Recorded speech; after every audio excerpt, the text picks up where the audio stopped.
Nuevamente, hermanos, paso a ustedes.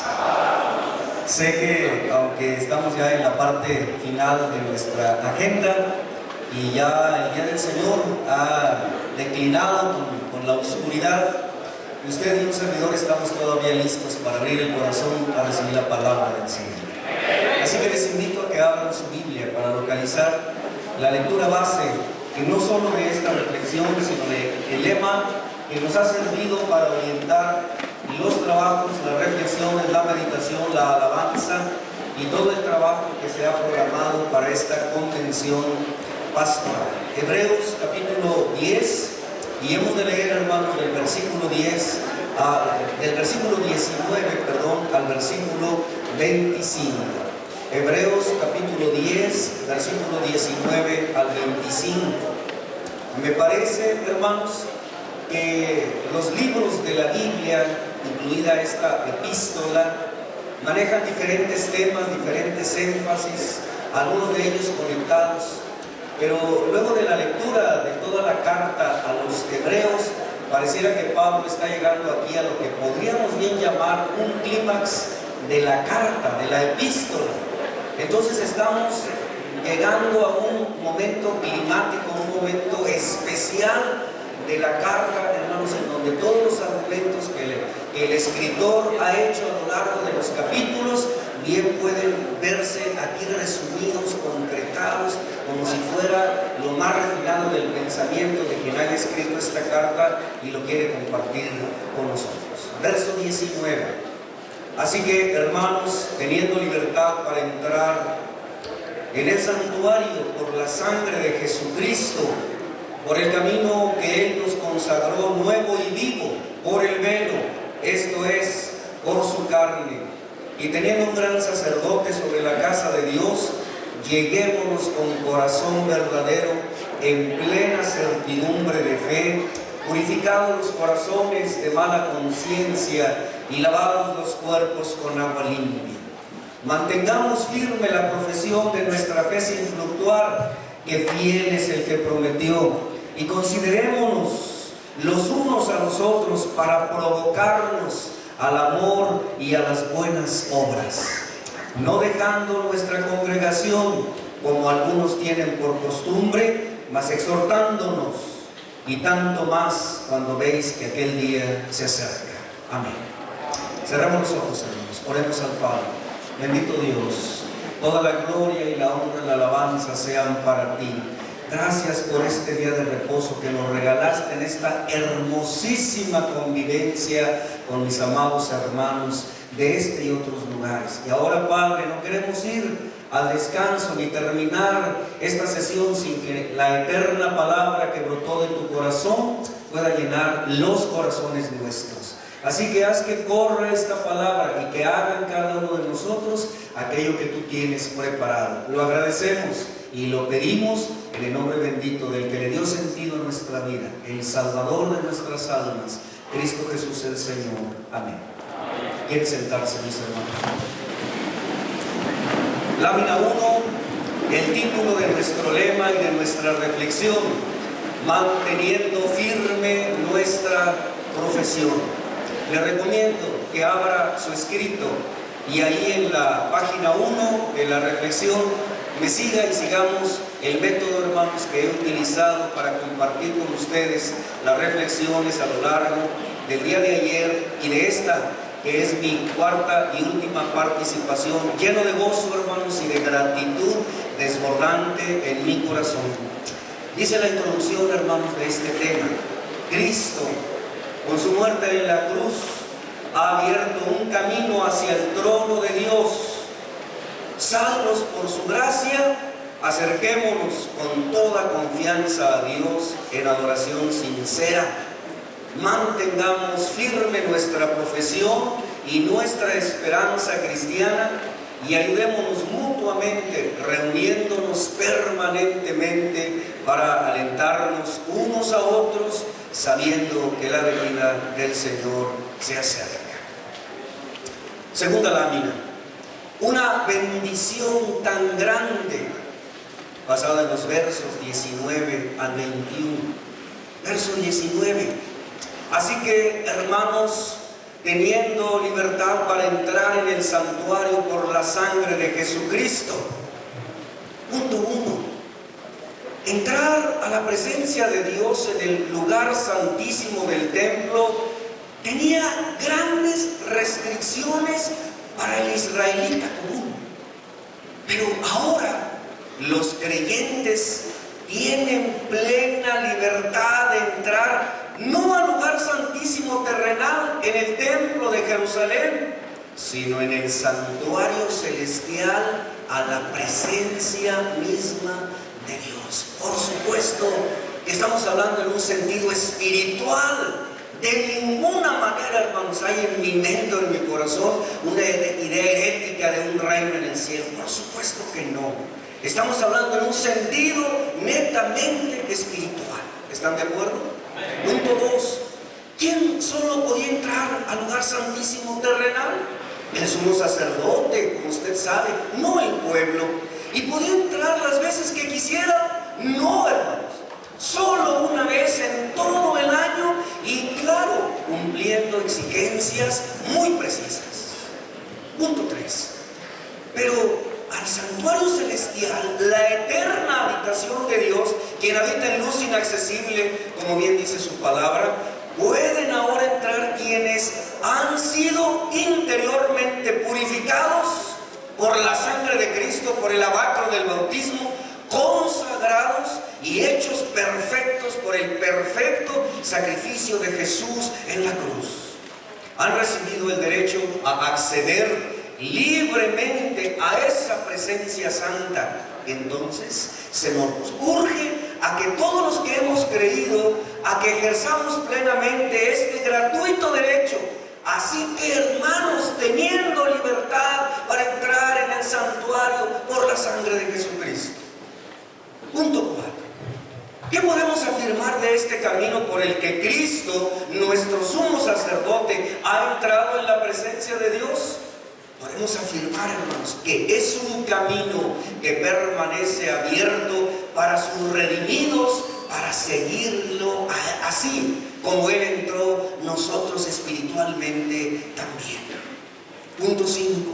El lugar santísimo, hermanos, no se encuentra más en Jerusalén físicamente, porque como usted bien sabe, en el año 70 de nuestra era, ese santuario que tardó más de 40 años para erigirse, que empezó Herodes el Grande, que lo terminaron después, ese templo dejó de existir físicamente.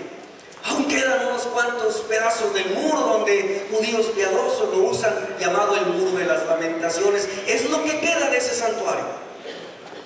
Pero no se encuentra en Jerusalén ya físicamente, porque es el mismo trono de Dios que los creyentes en Cristo tienen entrada libre. O sea, es un lugar de verdadera morada espiritual y una morada verdadera. Es un lugar de morada verdadero y espiritual. Punto 6. Porque así dijo el alto y sublime, el que habita la eternidad y cuyo nombre es el Santo. Yo habito en la altura y la santidad, pero también, ¿cómo dice este verso del profeta, hermanos? Con el quebrantado y con el humilde de espíritu. Usted y yo, gloria al Señor, hermanos. Punto 7. Cuando se habla de acercarse a Dios, los creyentes ya no necesitan preguntarse, como dice el Salmo 24, ¿quién subirá al monte de Jehová y quién estará en el lugar de su santidad? La buena noticia, el Evangelio, es que aquí en la tierra ellos pueden entrar espiritual, pero realmente a su morada celestial y conocer la comunión directa con Él por la sangre de Jesucristo. Otra vez, así que, hermanos, teniendo libertad para entrar en el santuario por la sangre de Jesucristo. Punto 8. El etíope, hermanos, es un precioso ejemplo de esta realidad que ahora gozamos los creyentes. ¿Qué había pasado con él? Allá había escuchado, siendo el tesorero de la reina Candace, la palabra del Señor, de Jehová de los ejércitos, y había creído en él, se había convertido en un prosélito, en un seguidor del judaísmo. Ya había leído el primer libro de Reyes y quizá el primer libro de Crónicas, en donde en la oración de Salomón para consagrar el templo, si el extranjero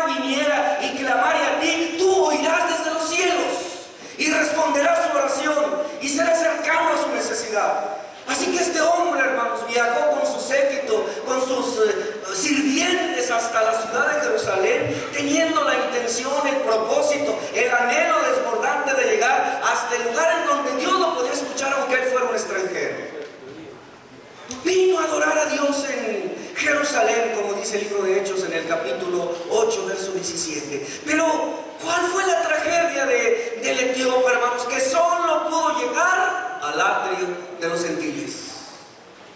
Y de ahí fue devuelto, so pena de muerte, porque usted sabe que esa pared de separación tenía letreros que decían que el que se atreviera a atravesar ese muro siendo un gentil podía ser apresado y llevado a la muerte. Qué dolor, hermanos, qué desazón, qué angustia, qué sensación de impotencia de haber sentido el etíope cuando, habiendo creído en el Dios verdadero, cuando habiendo leído la promesa de Salomón, cuando habiendo hecho el propósito por viajar hasta Jerusalén, habiendo llegado a la ciudad, habiendo caminado los metros hacia el monte Sión en donde estaba el templo, no pudo entrar más allá del atrio de los gentiles. Y de ahí se devolvió, hermanos, y compró por ahí el rollo del profeta Isaías, y estaba en el camino que desciende de Jerusalén a Gaza, leyendo para ver si entendía, para ver si ese desazón, esa interioridad que estaba vilipendiada, que estaba llena de angustia, podía ser cambiada. Acércate, llégate a ese carro, ¿mas entiendes lo que lees? Le preguntó Felipe, ¿cómo si nadie me explicara? Y subió con él, y a partir de la lectura, que uno no sabe qué es Isaías 53, dice, le anunció el evangelio de Jesucristo. ¿Y qué pasó, hermanos? Que una vez que llegaron a cierta agua, él dijo, he aquí agua, ¿qué impide que yo sea bautizado? Y entonces el evangelista Felipe le dice, si crees en Jesús, bien pues, creo que Jesucristo es el Hijo de Dios, abriendo el corazón para recibir a su Señor y Salvador. Y bajaron ambos del carro y fue bautizado, y a través de ello, dice el verso, se fue por su camino. ¿Cómo, hermanos?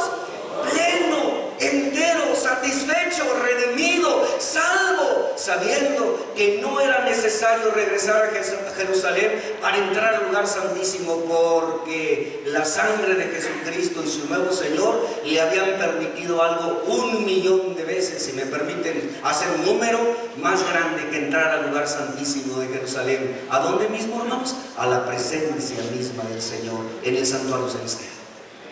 Es una bendición tan grande. Por eso así he titulado esta primera sección. Había entrado espiritualmente a la morada celestial y estaba ante la presencia de Dios. Por eso se fue su camino gozoso. ¿Y qué importaba que fuera extranjero? ¿Y qué importaba que fuera negro? ¿Y qué importaba que fuera eunuco? ¿Y qué importaba que fuera un hombre solitario? Ahí en aquel lugar donde él vivía, porque no podía casarse, porque no tenía a lo mejor amigos, pero ahora tenía el amigo del universo, hermanos, a Jesucristo el Señor en su corazón, y entonces su vida se transformó en una vida de gozo, en una vida de plenitud y de salvación. Siguiente hoja, resumen. Mas estando ya presente Cristo, pontífice de los bienes que habían de venir, por el más amplio y más perfecto tabernáculo, no hecho de manos, no de esta creación, y no por sangre de machos cabríos ni de becerros, mas por su propia sangre. Otra vez, mas estando ya presente Cristo, por su propia sangre entró una sola vez en el santuario. Lean en voz alta conmigo, hermanos, habiendo obtenido, ¿qué cosa? Eterna redención, la que usted y yo ahora gozamos, la que nos unimos en el gozo al etíope, para entender que la redención eterna del eterno se ha convertido en una realidad para nosotros. ¿No es una grande bendición, hermanos? Amén. Punto 10. El perfecto y único sacrificio de nuestro Salvador ha procurado para su pueblo el mismo derecho de entrar al lugar santísimo del cielo, donde mora Dios, por medio de su preciosa sangre, que fue el sacrificio acepto ante Dios. Lámina 3, verso 20, Hebreos 10, 20. Por el camino que Él nos consagró, nuevo y vivo, por el velo, esto es, por su carne. Punto 1. ¿Cómo es el camino por donde los creyentes entran en la presencia de Dios? Respuesta: es un camino nuevo. ¿Qué significa nuevo? Que no existía antes que Cristo lo abriera y entrara Él mismo por ese camino. Punto 2. Por ello es un camino nuevo, pero también es un camino vivo, nuevo y vivo. qué, hermanos? Porque en efecto, el mismo y eterno Cristo, como Cordero sin mancha, que fue sacrificado, pero como sumo sacerdote de su pueblo, es el camino a Dios. Leen conmigo el verso, usted se lo sabe de memoria. ¿Qué dice? Yo soy el camino. ¿Y qué más? Y la verdad. ¿Y qué más? Y la vida. ¿Y qué más? Nadie viene al Padre sino por mí. Él es el camino, hermanos. El camino de acceso al Padre. El que nos llevó hasta la presencia misma de nuestro Creador. Punto 3.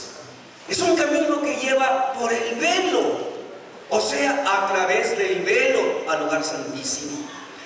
Alude al velo interior que separaba el lugar santo, como usted sabe, del lugar santísimo. Esto incluso lo recuerda el mismo autor en el capítulo 9, versículo 3, hablando de los elementos del santuario terrenal. Dice: tras el segundo velo estaba el tabernáculo que llaman el lugar santísimo. Un velo especial, un velo con características particulares, un velo que a Moisés se le dijo cómo debía de estar construido, elaborado, un velo que separaba el lugar santo donde los sacerdotes cada día entraban para cambiar los panes de la proposición, por ejemplo, y los separaban del lugar santísimo, donde, como ya sabemos, solo una vez al año, el día de la expiación, entraba el sumo pontífice.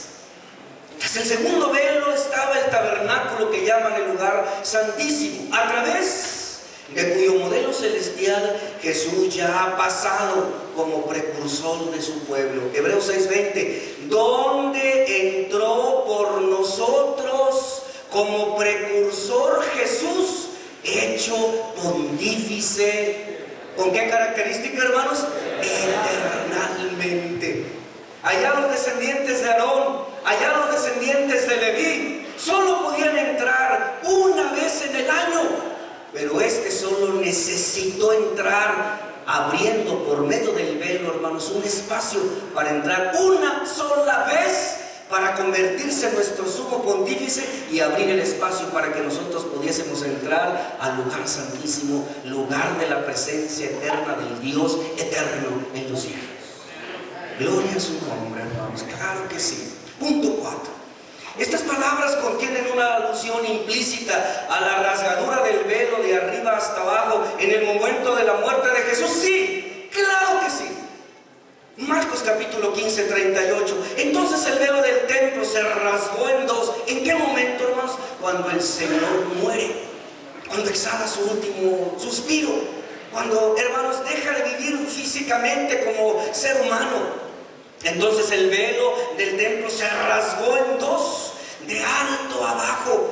¿Qué era eso, hermanos? Un símbolo. ¿De qué estaba simbolizando esa rasgadura del velo?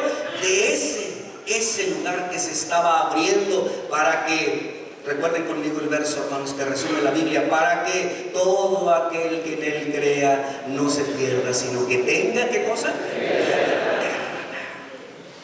Sí, hermanos, como dice la versión de la Biblia de Jerusalén, a través del velo, ¿verdad?, que se rasgó en dos de alto a abajo.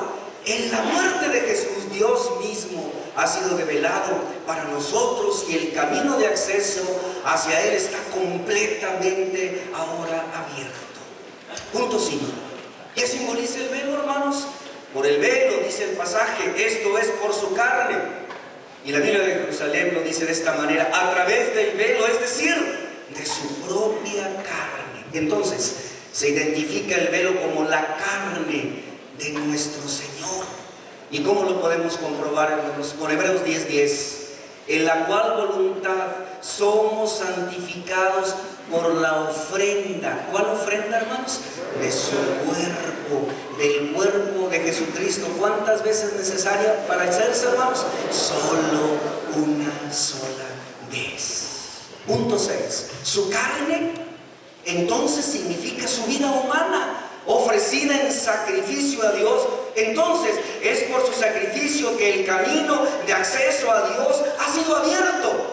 El velo que mantenía al hombre apartado de Dios, el velo, hermanos, que ni siquiera físicamente pudo ver el etíope, el velo que el judío común no podía ni siquiera observar, el velo que las mujeres israelitas ni siquiera se daban una idea de cómo podía ser. Ese velo que se mantenía apartado, que mantenía apartado al hombre de Dios, ahora reúne une al hombre redimido con el Creador del universo. Porque ha sido rasgado y porque Jesús entró por él en un sentido espiritual y nos hizo el mismo acceso a usted y a mí. Punto 7. Y por su muerte el velo de su carne fue roto y el nuevo camino fue consagrado a través de él, por el cual el hombre ahora puede acercarse a Dios. Resumamos. El velo se presenta como símbolo de la vida humana de nuestro Señor, que es presentada ante Dios. Lean conmigo el verso de Pedro, dice: porque también Cristo padeció una vez por los pecados, el justo por los injustos. ¿Para qué, hermanos? Gloria a su nombre. Bendito sea el Señor. Lámina 4, verso 21. Una grande bendición estamos analizando. Y teniendo un gran sacerdote sobre la casa de Dios, teniendo el más grande sacerdote, no, hermanos, del orden de Aarón, no de la tribu de Leví, sino desde el orden de Melquisedec, que permanece sacerdote para siempre. Punto 1. Como hijos de Dios que ahora somos, tenemos confianza de poder entrar a la presencia de Dios, pero el hecho de que nuestro Señor y Salvador cumple ahí su ministerio como un gran sacerdote sobre la casa de Dios, hace que nuestra confianza de entrar al lugar santísima se vea grandemente acrecentada. Punto 2. ¿Cuál es la casa de Dios sobre la que Él ejerce su sumo sacerdocio? Su iglesia. La iglesia de Dios, la comunidad del pueblo de Dios, usted y yo, mi hermano, aquí en Guatemala, en Honduras, en Costa Rica, en El Salvador, en México. Y gracias a Dios, que ahora sobre nosotros, sobre su casa, la cual somos nosotros, la casa de Dios, es que Él ejerce su sumo sacerdocio. Así que es una grande bendición, hermanos. Nosotros no tenemos que regresar por el camino que desciende de Jerusalén a Gaza, tristes, confundidos, sin entender, sino que hemos hecho el camino de regreso a casa jubilosos, gozosos, contentos, felices, plenos, porque hemos sido redimidos por la sangre de Jesucristo y tenemos ahora entrada, acceso directo, hermanos, a la presencia misma de nuestro Padre Celestial. Ahora, esto, hermanos, nos lleva, lámina 5, a una triple exhortación. Ya que esto es una realidad, ya que ahora tenemos entrada directa al trono de Dios en el cielo, ya que el velo del templo se ha rasgado en dos por la sangre de Jesucristo, ya que tenemos un gran pontífice sobre la casa de Dios que somos nosotros, entonces, ¿qué corresponde al creyente redimido y gozoso? ¿Cuál es lo que es el resultado natural de esta realidad maravillosa que ahora tenemos? Es una triple, hermanos, una triple situación la que debe presentarse en nosotros. Vamos a ver la primera de estas exhortaciones. Verso 22.